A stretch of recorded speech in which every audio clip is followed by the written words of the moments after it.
The setting sun cast long shadows across the stadium.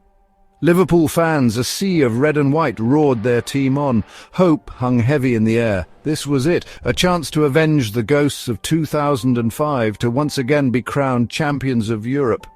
But fate, it seemed, had other plans. Despite a spirited performance, AC Milan emerged victorious. The final whistle blew a mournful note across Athens. The trophy, so tantalizingly close, remained just out of reach. The journey back to Merseyside was a somber one. Dreams lay shattered, the taste of defeat bitter on the lips of every supporter. Yet amidst the despair, a flicker of defiance remained. This team, this club, had a history of rising from the ashes. They had stared down adversity before and emerged stronger. The pain of defeat was real, but so was the belief that their time would come again. The question was, how long would they have to wait? The departure of Rafa Benitez ushered in an era of uncertainty. Roy Hodgson, a manager steeped in pragmatism, took the helm. The football was dour, the results worse. Liverpool, once feared across Europe, were now mired in mediocrity. Hodgson's reign was short-lived but left a scar on the club's psyche. The brand of football was the antithesis of Liverpool's attacking heritage. Fans, accustomed to witnessing swashbuckling displays, were subjected to a brand of attrition that felt alien. The nadir came with a humiliating defeat to Blackpool. The writing was on the wall. Hodgson's time was up, his departure a merciful end to a joyless chapter in Liverpool's history. The club, it seemed, had lost its way. The arrival of Kenny Dalglish, a club legend, brought a surge of optimism. The King's return rekindled memories of a glorious past, but the club he inherited was a shadow of its former self. Expensive mistakes were made in the transfer market. Andy Carroll, a record signing, arrived with much fanfare but failed to live up to the hype.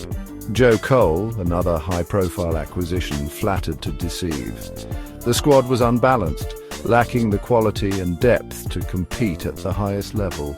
Dalglish's second stint, though filled with emotion, would ultimately end in disappointment. The club needed a rebuild, a fresh start. Little did they know that a charismatic German was waiting in the wings, ready to usher in a new era. The appointment of Brendan Rodgers signalled a change in direction. The Northern Irishman brought with him a commitment to attacking football and a belief in youth. Players like Luis Suarez and Daniel Sturridge flourished under his guidance. Liverpool, once again, were a joy to watch. The 2013-14 season saw Liverpool come agonizingly close to winning the Premier League title. Suarez, in the form of his life, terrorized defenses, but it was not to be. Steven Gerrard's infamous slip against Chelsea handed the initiative to Manchester City.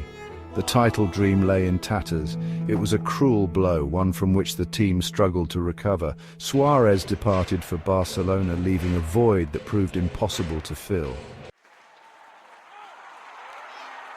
The post-Suarez era was a difficult one. Rodgers, unable to replicate the successes of the previous season, was eventually relieved of his duties. The club seemed to be at a crossroads. Then, in October 2015, Jürgen Klopp arrived.